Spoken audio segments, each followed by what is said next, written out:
Hello everyone, thanks for tuning into today's fourth video. We're going to have a look at the weather for the next 10 to 14 days for today's fourth video. Day 10 will take us to the 10th of March, and we'll be able to extend out beyond that. We get 7 GFS and ECM ensembles. Maybe on track a couple of weeks. We'll have a look at the CFS V2 at the end of the video for the next 4 weeks. Gets us well into the second half of March. I should get on back for you in a moment. Just say it's a very busy day at GavsWeatherVids. Day 5 videos scheduled. So we've already released the 6am forecast, the European outlook, and also a little bonus video on this bonus day of February, day, which was looking at the JMA seasonal model as well. So 3 videos already. This is your 4th. Then we're going to try and get a little snow wash in this evening for tomorrow. Well, tonight, tomorrow, and possibly Saturday as well. Could be a few flakes around. But don't be expecting, you know, depths of winter or blizzards, anything like that. It's not going to be quite that dramatic, but there could be a few flakes around in places tonight and tomorrow. So more about that on Snowwatch later. Please like, share and subscribe on all today's videos and content. Thanks so much everybody for doing that. Right, going to start off in the stratosphere. So it's something the current looking in terms of temperature at 10 HPA. Blue colours here, these are cold temperatures at 10 HPA. Strategy over the Arctic and North Pole. Actually pushed out of the pole in towards northern Europe and the North Atlantic. That's the polar vortex at its roots. Displacement event with this warming over Russia and Siberia. Now that warming is going to intensify through the opening days of March and push into the polar region itself. Again, continuing this displacement event of the polar vortex by around the 5th of March. Here, this is where we're expecting the zonal winds to reverse, and so this will be, I think, a technical major sudden stratospheric warming event. We push on into the extended range, so things staying pretty warm in terms of both temperatures at 10 HPA.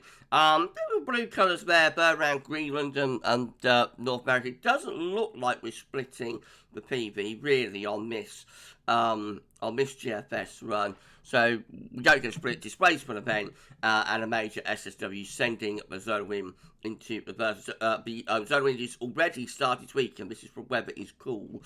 So this blue line ticking down here shows that the zonal wind is starting to weaken. If you put in the GFS ensembles, we can see that as we get into the first week of March, 100% of the GFS ensemble members are forecasting a reversal of zonal winds then. So yes, it looks as though this will be a major sustained sudden stratospheric warming event, unlike what we had back in January, where we did reverse the zonal wind, but only did so for about a day or two. Again, we had another go at it earlier on in February, but that one actually didn't reverse zonal winds. Just stay positive. Well, this time looks like this is a proper sustained reversal of zonal winds.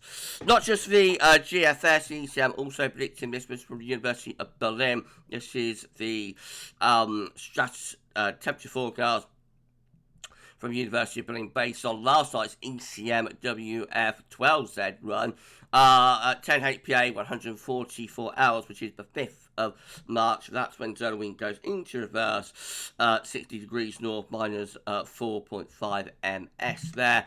And that carries on going more negative actually into the 7th of March, 192 hours. We are at minus 11.0, and then that's sustained to 216 hours, which is the 8th of March. We're at minus 11.2 ms, and the reversal continues to the 9th of March as well at minus 10.1 ms. So several days of sustained zonal wind reversal at 10 HPA. Signs that this will get down to 30 HPA as well, down close to the troposphere. So at 216 hours, which is the 8th of March, we are at just positive with zonal wind 0.3 ms. But 24 hours on, look at this, we've gone negative at 38 as well. We're down to minus 0.2 ms. That's 240 hours away. So it looks as though this reversal zone winds are going to propagate through to the 38 PA level as well. Looks significant and sustained, this sudden stratospheric warming event, and we shall keep you posted, and we'll wait and see if we get a tropospheric response. If we do, that's likely to come later in March. It's normally about a 2 to 3 week lag between an SSW and getting tropospheric response. So I would imagine if we do get a tropospheric response, it's more likely late March, possibly into April.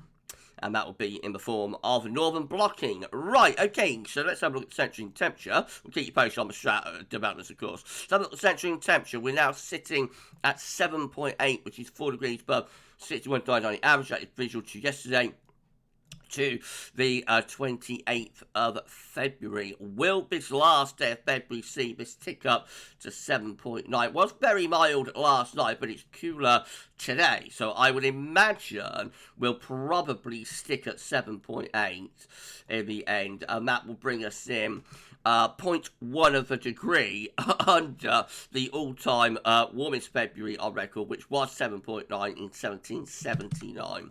What an exciting finish. We'll know tomorrow how that's ended up. These are the GFS upper air temperature and precipitation ensembles for the next couple of weeks. We're at Northampton today. The red line is the 30-year upper air temperature average for Northampton. We're starting off around to a little bit below average over the next few days, going for a little bit of cold snap into this week and into weekend, becoming milder through to next week though. The upper air temperature's lifting up then. And then in the very extended range, which is sort of mid-March, we have a lot of scattered colder. Some members down here, milder on some members up here.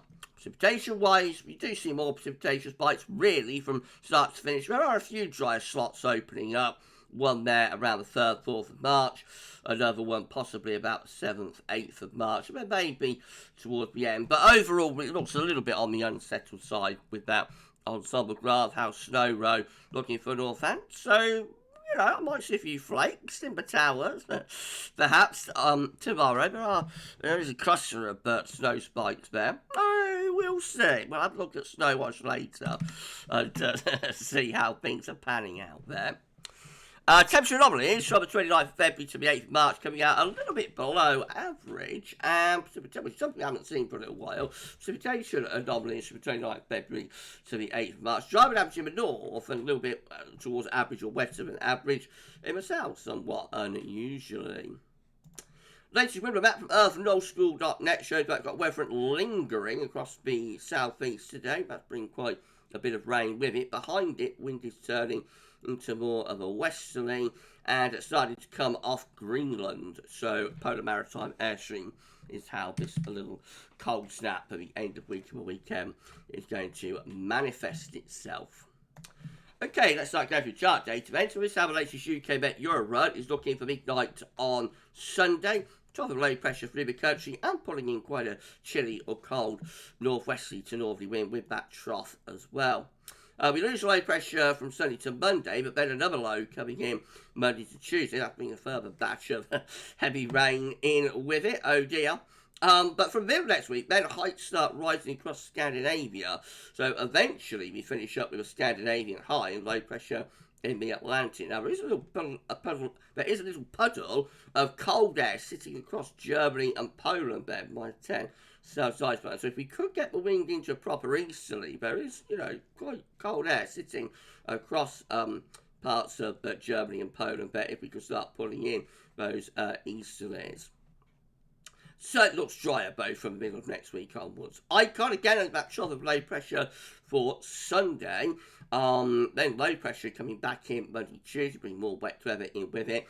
Then high pressure starts to take over across Scandinavia, very similar to the UK map. We get that Scandinavian high pulling the wind into the east, turning much drier through the middle part of next week. The upper air temperature is nowhere near as cold across Germany and Poland, though, with Icon compared to the UK met. So that's a bit chilly easy, but it's not particularly cold. It's just there's very little cold air sitting to our east. Nevertheless, it would have a chill to it, that easterly wind, and yeah, it would be a lot drier as well. So the KMA is looking from South Korea. Again, further areas of low pressure in the early part of next week. Then we've got that high pressure trying to build across Scandinavia. Now, if that pulls the wind into the east eventually as low pressure goes southwards, we'll have upper air temperatures with that in a moment, but a proper easterly setting up there with the KMA as we go into the second week of March. It doesn't last very long. By the 12th, as far as we get to the KMA, we're reverting back to westerlies again. Let's see how the upper air temperatures look with those easterly winds. So there is some quite cold air over on the continent actually. So yeah, we do bring in a pretty cold easterly flow there. Certainly cold enough to produce some snow showers for northern and eastern regions on those easterly winds anyway. GFS midnight run looks like this. Once more, we've got that trough of low pressure for Sunday. Then we get rid of that, and more low pressure comes in from the Atlantic through Monday and Tuesday, keeping the wet weather going. Then the second half of next week sees high pressure building away to the east of the country with low pressure out to the west, and that starts to bring up this pretty mild southerly or southeasterly. So we do have the Scandinavian high with the GFS midnight run, but we don't switch wind around to the east. We keep the wind from like a southeasterly until day 10 anyway, and then low pressure tries to get in and bring wind around to the east on the northern side of it, but that doesn't really come off fine. We just keep wind from the south really with the GFS midnight run. So relatively mild and unsettled, I think, there on the GFS midnight run. GFS 6Z again with a trough of low pressure around the country through the weekend. More low pressure through the early part of next week. It's a wet spell going, and then the middle second half of next week switches the wind into the south and the southeast. We start to pull up that mild air from a southerly or a southeasterly direction, and high pressure takes over across Scandinavia. So by day 10, we begin to get wind around to an easterly. And yeah, we do pull in like an easterly wind around day 10 and just beyond it. However, the upper air temperatures are very mild because fundamentally, although it's an easterly wind, the origins of the air is actually south of these, you see. So yes, we are pulling in an easterly wind direction, but the origin of the air is actually coming from like southeastern Europe around on those sort of southerly and then easterly winds. So that explains why the upper air temperatures look really mild actually at day 10 and 11, despite the easterly flow.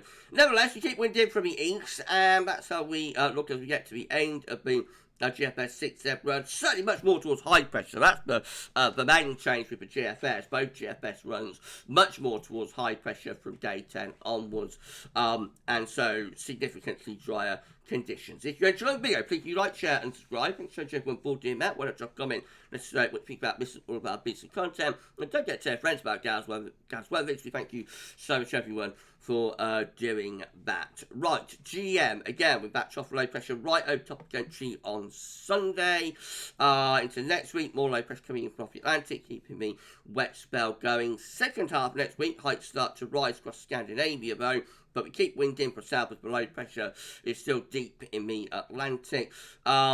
Eventually we start hinting it might back wind round more a southeasterly, but basically we keep in the wind from southerly direction with the GM. So relatively mild, but staying unsettled, I think, there with the GM. And then lastly, for the chart data, we've got the ECM once more placing us under that trough of low pressure on Sunday. More low pressure dries in off the Atlantic through Monday and Tuesday. Then Wednesday, Thursday sees high pressure taking over across Scandinavia, much stronger with the high pressure with the ECM. So really it's like ECM, UK Met, ICON and KMA, which is much stronger with the Scandinavian high. But the two GFS runs and the GM, they are weaker with the Scandinavian high, at least initially anyway. Okay, so high pressure takes over across Scandinavia on Thursday, starts pulling in this easterly wind, and that's all we can get today's 9-10. Proper Scandinavian high, actually between Iceland and Norway, with low pressure down across Spain, and the wind is in from an easterly direction. Not particularly cold easterly, but there's a puddle of cold air beginning to start gathering there across northeastern Europe. So again, if we could sustain that easterly or get wind into the northeast for 2 or 3 days, it's possible we would see that very cold air coming out of northern Russia into the Baltic Sea states and Finland, which possibly could start to pull that cold air in. So again, we need to just wait and see with this where it's going as we go further on into March. This is my precipitation forecast based on that ECM run. Spreadshow.com. There's all the rain in the southeast today, was that front struggles to clear through. And then tonight we bring this little secondary feature in from afternoon, so that brings rain, sleet and snow in with it. So looks like particularly through Wales, possibly the northwest Midlands into northern England, maybe Northern Ireland. Rain in the south and the southeast. Again, we'll have a detailed look in snow watch mode this evening. Then we're in sort of wintry showers, following that more persistent area of rain, sleet and snow through tomorrow afternoon. Don't have a wintry potential though from Friday night into Saturday there, across parts of more southern and eastern regions, so that's a new development. And wintry showers continue through Saturday, snow again particularly for northern England and Wales there. Quite interesting, doesn't it? Into next week, of course, we bring up those southerly winds, so we start taking things milder, and any precipitation that's falling is of rain. For high pressure takes over, and we turn dry really through days 7, 8, 9, and 10. These are the options on the table within the ECM ensembles today for day 10. Dry Icelandic Met Office gets us to the 10th of March. 26 members, the ECM ensembles, including the control and the operation room, with high pressure sitting to our north from Iceland through Scandinavia, low pressure to the south, winds will be coming in from the east. With that, we've got 13. Again, high pressure to our north, but perhaps a little bit more southeasterly with the wind flow with that to and then we've got 12 again with high pressure to our north and northeast, low pressure to our west and southwest. That's more unsettled, so still quite wet with that option, and relatively mild southerly or southeasterlies too. And then in 2 weeks' time, these are the options that we've got. It will get us to the 15th of March. 14 members of the ECM ensembles looking like they're retrogressing the high pressure and getting it over towards Greenland. So that could start to bring in some colder air from the northeast with that. We've got 11 with quite a deep trough of low pressure across the north and the west of Europe. That will be unsettled again. Another 11 with higher pressure towards Iceland, again possibly bringing in the wind from more of an east or a northeast direction with that term. We've got 8 with high pressure to the south and low pressure to the north. That's the option. If you want spring, that's the option for you. That will bring up the wind from the west and from the southwest, so that will be very pleasant. And then we've got 7 again with high pressure to the north and low pressure to the south. That's unsettled, but potentially rather cool with winds from a southeasterly or an easterly direction. There's a few possibilities there that things might be turning more unsettled and colder into the middle part of March, but all a very long way off, of course.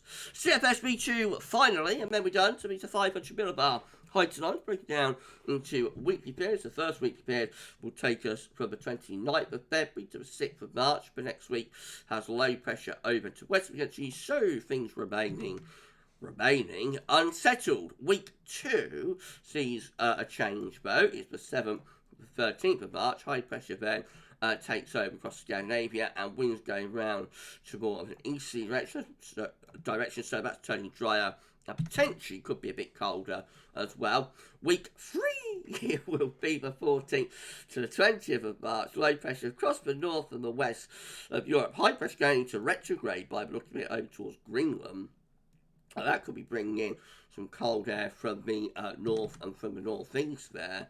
And then week 4, rather strange anomaly, it's the 21st to 27th of March. So we have got very strong northern blocking around Greenland and up into the Arctic, but we've also got this ridge across southern Europe and France and Spain and whatnot. So that's trying to bring up wind from a mild southwesterly direction, but the blocking will be trying to force down colder air from the north. So that is a really strange anomaly, and something would have to give there. Either the blocking will win that, or the high pressure to the south will win that. But you couldn't have both of them, for very long. Something would have to give between those two areas of high pressure.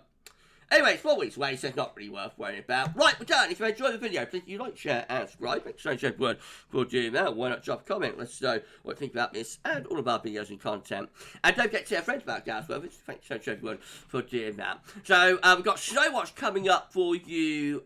Be seeing probably around 7ish, something like that. We'll have a look at the snow possibilities for tonight, tomorrow, and maybe Saturday as well, with high-res models. And also, I'll just show what's happening on the channel tomorrow, the 16th UK weather forecast. Jeremy, Friday, there will be a 10 to 14 day as well. I think we've got Terry Scaldley's spring and March forecast coming up tomorrow as well. No content. There isn't a pub run tomorrow, by the way. No pub run live stream because I'm live streaming with Weather Fans. I'm going to be on Weather Fans channel at 8:30 tomorrow. Hang out with them for an hour or so. So no pub run this week, but you will be able to still see me live on Friday with Weather Fans. And we're going to be a channel member live stream as well at 6 PM tomorrow. Good crazy week. Got a busy day. Got a busy day ahead tomorrow, haven't I? Well, you enjoy the rest of your Thursday, and maybe I'll see you a little bit later on for Today Watch. But for this one, that's all for now, and thanks for watching.